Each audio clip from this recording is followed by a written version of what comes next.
Kirwan's Game Store, the best place in gaming. Hey, what's up? My name is Luke, and I'm at Kirwan's Game Store in Catskill, New York, the best place in gaming, and we're here today to show you how to play Ascension Chronicles of the Godslayer. What Ascension Chronicle of the Godslayer is, it is a deck-building game that is very fast-paced. It's for 2 to 4 players. It takes about a half an hour to play. And what a deck-building game is that you're going to be drafting cards to make your deck stronger and to earn as many honor points as you possibly can. Honor is earned by defeating monsters that are on the board, and also at the end of the game, the cards that you draft into your deck are also worth a certain amount of honor. Now, the way cards are drafted is that when you play, you will have a starter deck that is made up of 2 militia and 8 apprentices. All right, and the way it works is that you're going to shuffle that real quick, and I'm not going to do an awesome shuffle here. You draw 5, and that is your starting hand. Now, one of the key things to remember here is the player that goes first, in the instance of a draw, and this is end of game stuff, and I know I'm kind of getting ahead of myself, but it's all right, is the person that ends up, well, in a draw will lose. So it makes things a little interesting, if you will. Sour grapes much? Yeah. So the way it works is that you're going to be playing apprentices, which are these cards here. On my first hand, I got lucky and ended up drawing 5. And these apprentices are worth runes. And runes are a number behind, or in front of a triangle shape. And the number of runes is the number of buying power that you have for heroes or constructs. Now, the way it works is I have 5 runes here. I can buy up to 5 runes of stuff. So say I want this avatar golem right here. I buy that. That's going to go into my discard pile. We draw another card directly off of the portal deck. And then I have a choice of what to buy from there. Being that I spent 4 points, I only have 1 point left. So if I want, I can buy this Lifebound Initiate.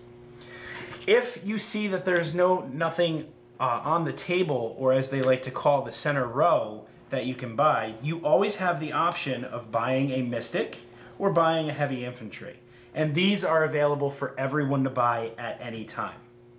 Now, how you defeat a monster happens a little differently. With a monster, say in round 2, you draw your next hand, and you end up with these militia guys. And what they do is they actually offer up attack power, and that's going to be a number in front of a sword and shield. This is how you defeat monsters in the center row.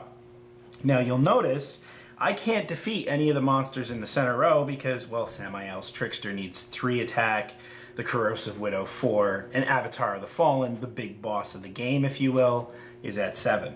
But what I can do is I can banish this cultist over here who only takes 2 attack. And what will end up happening is I will actually say, here, let me put the rest of my cards out, I will say I'm going to kill the cultist, and then I reach over and I grab 1 honor. The small clear plastic ones represent 1 honor, whereas the larger red ones represent 5 honor. So I'll take that 1 honor, I'll put it over into my honor pool, and then the next person will go. And you keep doing that until the honor pool completely runs out. When it runs out, if it runs out on the first player's turn, and we're just going to move it off to the side here like this, everyone else still gets a turn for that round. Now you're wondering, oh my goodness, what happens if there's no honor left to take on the board and somebody destroys a monster? Well, there's extra honor in the box so that anyone can actually grab from that pool to add to their honor roll. The game ends, like I said, when all honor is done and everyone has had that turn. And then what ends up happening is you total up your honor that you have, and then the amount of honor that you have within your cards, person with the most honor wins the game. Alright, so my opponents here today are my good friend Steve and my good friend Eric. We're going to play a 3-player version of the game in which we lay out 90 honor. We usually lay out 20 of the clear ones, and then we make up for the rest with the red ones that are worth 5, as mentioned. So what's going to happen is that we're all going to draw 5 cards. Alright. Well, I guess Eric doesn't want to draw 5 cards. Oh, look at him cheating. All right, and just for the purposes of learning, I'm going to go first. I'm going to lay out 2 militia, And the 2 militia I lay out give me 2 attack power, because you'll notice it says +1 on top of the red shield and sword background. And that's going to give me the chance to kill the cultist, in which I take 1 honor for doing that. And then I'll lay out my buying power here, which are my apprentices, which give me 3 runes. And for the 3 runes, I'm going to buy the Shadow Star, which is a void construct. And what that's going to do is when I can put it into play, constructs stay in play when you put them in play, and what it'll do is every turn it'll give me 1 attack power. So with that, I clean up my cards, I put them in my discard, and it's Steve's turn. All right. So I've drawn 4 apprentices and 1 militia. The 1 militia is not going to be enough for me to attack anything, but with the 4 apprentices, I'm going to pick up the Avatar Golem. The Avatar Golem, like the heavy infantry, when I play it will give me 2 combat, but it will also allow me to gain honor for each different faction of constructs in play. There are 4 different factions in the game. This is from the Makana faction, and here we have an example of the Lifebound faction and the Enlightenment faction, and what Luke purchased was from Void.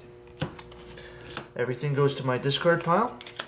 We replace the card from the portal deck. I draw a new hand, and it's now Eric's turn. I have the same hand that Lucas started with, which was 3 apprentices and 2 militia.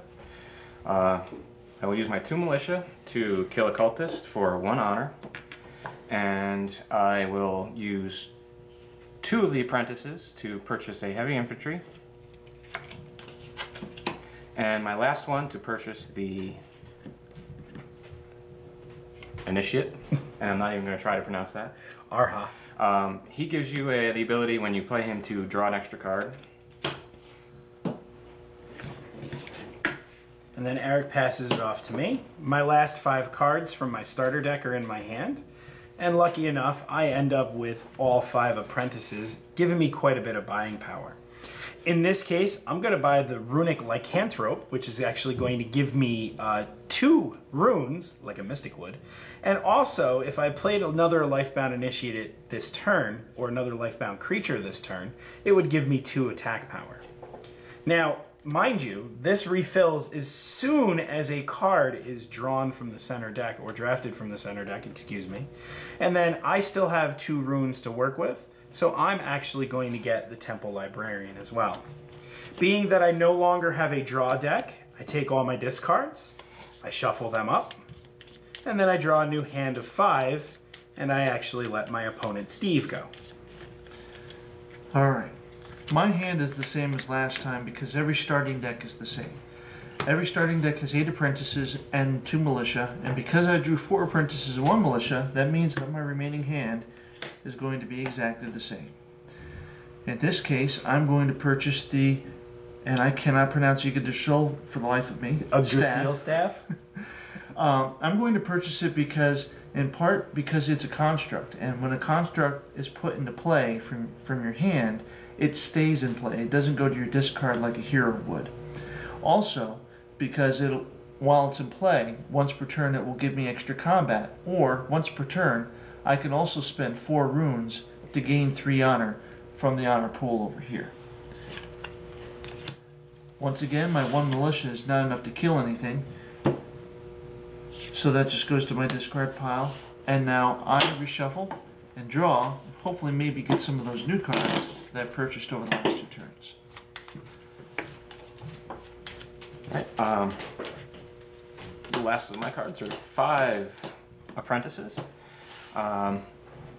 which I will use to purchase a Mystic, which is kind of a boosted up apprentice that provides 2 runes instead of 1, and 1 heavy infantry. And that will end my turn, and back to Luke. Now, just to remind everyone, these cards are always available. There's never a time that these cards ever go away.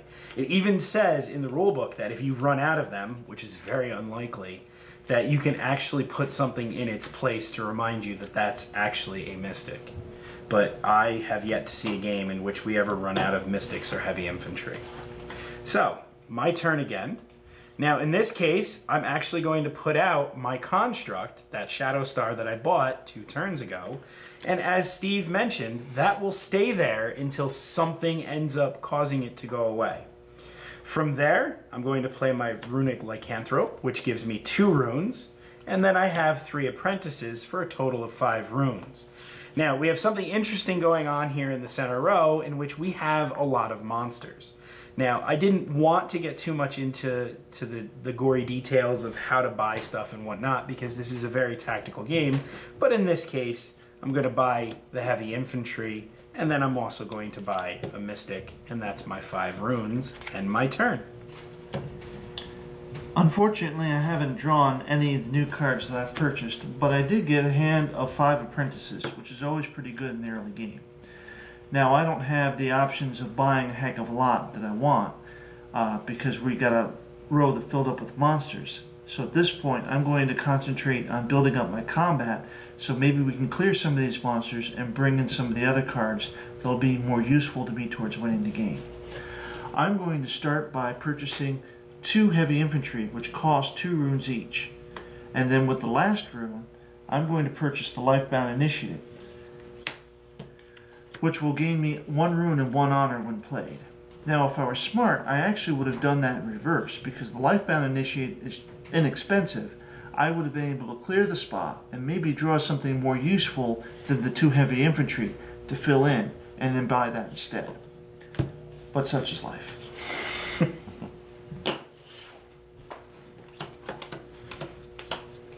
Okay, on my turn I have the Mystic that I purchased last time, which is worth 2 runes, as well as 2 apprentices worth 1 each. Heavy infantry, which 2 attack power, which I will kill a cultist with. Ah! Yeah.